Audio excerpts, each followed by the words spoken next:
aku tuh waktu SMA atau SMP itu dulu tuh aku pengen banget gitu ya, kayak aku pengen banget yang namanya ikut pramuka gitu ya.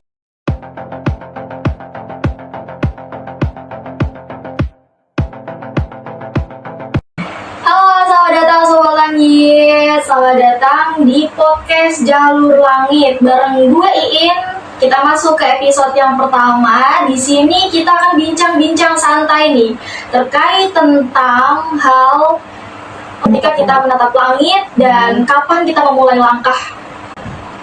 Oke, di sini gue Iin bareng teman gue Naila yang akan bincang-bincang bahas-bahas kecil nih terkait tentang pengalaman kita, tentang bagaimana sih kita hidup selama ini, bagaimana sih kita memikirkan hal-hal di masa depan kita. Mungkin berawal dari kita menatap langit, dengan kita ngelamun, dan dari situlah muncul beberapa pikiran-pikiran kita, bagaimana sih kita menuju kesuksesan, cita-cita yang kita inginkan, mimpi kita di masa depan, atau harapan-harapan yang baik dalam hidup kita. Langsung saja kita simak videonya, stay tune di podcast Jalur Langit, bincang-bincang santai, ngobrolin soal mimpi, harapan, dan cita-cita kita, dan masa depan kita. Bahasan yang pertama, nih, gue mau tanya nih sedikit kepo sebetulnya. Sesuai dengan judul podcast kita, menatap langit, memulai langkah. Itu gimana sih kira-kira memulai langkah yang dihasilkan dari kita menatap langit itu? Naila ini punya pengalaman nggak terkait hal itu? Coba ceritakan, Nay. Sebenarnya sih ya, punya ya pengalaman ya. Dulu aku tuh waktu SMA atau SMP itu, dulu tuh aku pengen banget gitu ya, kayak aku pengen banget yang namanya ikut pramuka gitu ya. Nah, untuk mengikuti kepramukaan gitu ya. Nah, dari awal itu SMP, SMA itu aku emang suka banget pramuka. Di SMP itu karena aku nggak bisa untuk mengikuti, ya mungkin aku tuh dulunya mondok di modern. Cuman di modern itu pramuka itu kayak harus ada ujiannya gitu.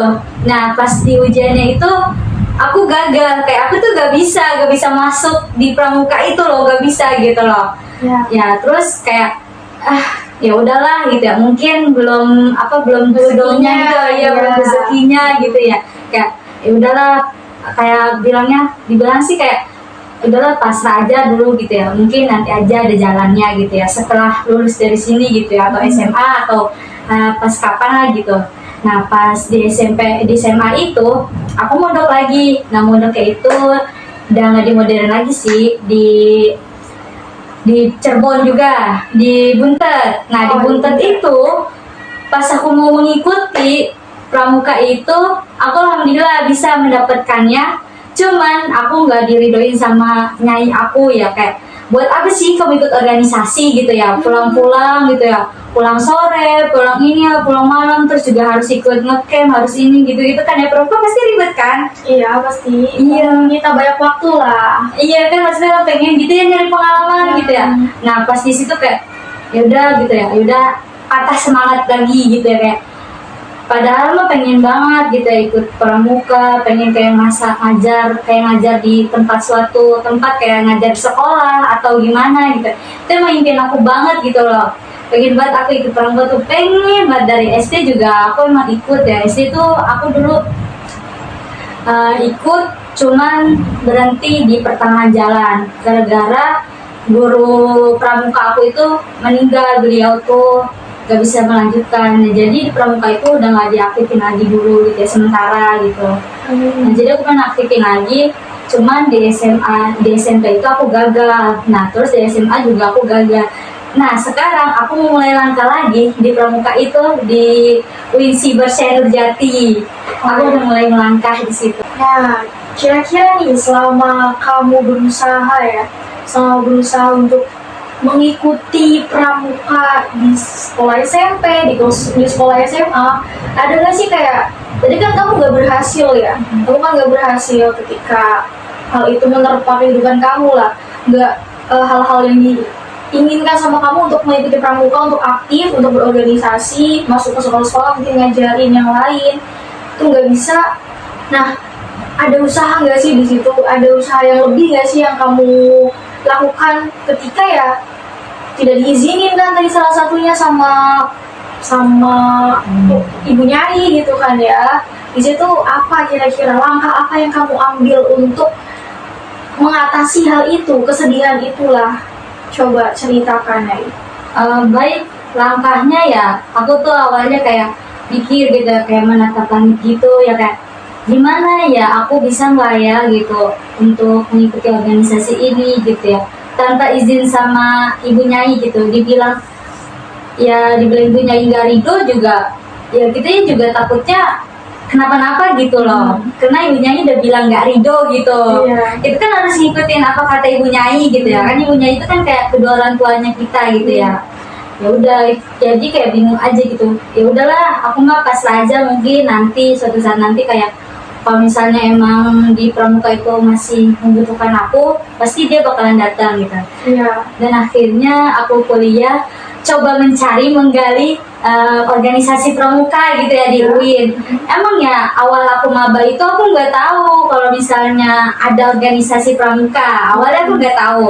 Nah, aku tuh tahu organisasi itu dari kakak aku. Kakak aku tuh pernah bilang, kamu ikut gitu salah satu organisasi. Nah, terus aku bilang, aku pernah ikut PMI, cuman udah nggak aktif lagi ya. Gara-gara mungkin akunya juga capek gitu ya. Mungkin kayak nggak terlalu minat banget gitu. Aku pengen minatnya kayak organisasi yang aku pengen gitu loh. Nah, aku cari gali-gali itu sama kamu sok mau apa gitu, minat apa organisasinya, ikutin gitu salah satunya. Terus aku bilang ke kakak aku pengen ikut pramuka gitu, ada no pramuka gitu. Nah, akhirnya kakak aku ngechat temen kakak aku, dia bilang gini, ada ini enggak, ada organisasi pramuka? Ada Sal gitu, kata temen kakak aku, ini adik gue pengen masuk gitu. Oh, pengen masuk? Iya, mau masuk pramuka. Dan akhirnya aku masuk ke pramuka itu, aku mengikuti yang namanya UDGP, orientasi nilai-nilai dasar pramuka. Nah, itu aku mulai melangkah dari situ. Aku mulai belajar tentang pramuka. Yang tadinya tentang pramuka itu aku pengen aku gali, pengen aku kubur, kayak aku udah gak mau lagi gitu ya masuk ke pramuka lagi. Dan akhirnya aku mengikuti organisasi pramuka, aku udah menemukan kayak ya udah, aku nggak jadi ngegali gitu, kayak aku bakal bangkitin lagi gitu loh pramuka aku itu. Nah, mungkin sedikit nih pesan lah dari kamu untuk teman-teman di luar sana, untuk sobat langit terutama yang di luar sana mengalami kegagalan, mungkin mengalami hambatan ketika kita mau aktif di suatu organisasi, di tempat kerja, maupun punya semangat untuk harapan kita, tapi dijeda dulu karena ada satu dan lain hal yang tidak bisa kita lawan gitu. Kira-kira apa nih kuncinya atau motivasinya lah, saran dari Naila itu apa? Apakah ya kita tadi beratap langit kah, atau bersabar kah, atau apa? Coba. Pesannya ya jangan mudah menyerah. Terus juga dibilang kata orang tua ya ini kayak ini, jangan gitu ya, udah dengerin aja gitu ya. Jangan, mungkin juga nanti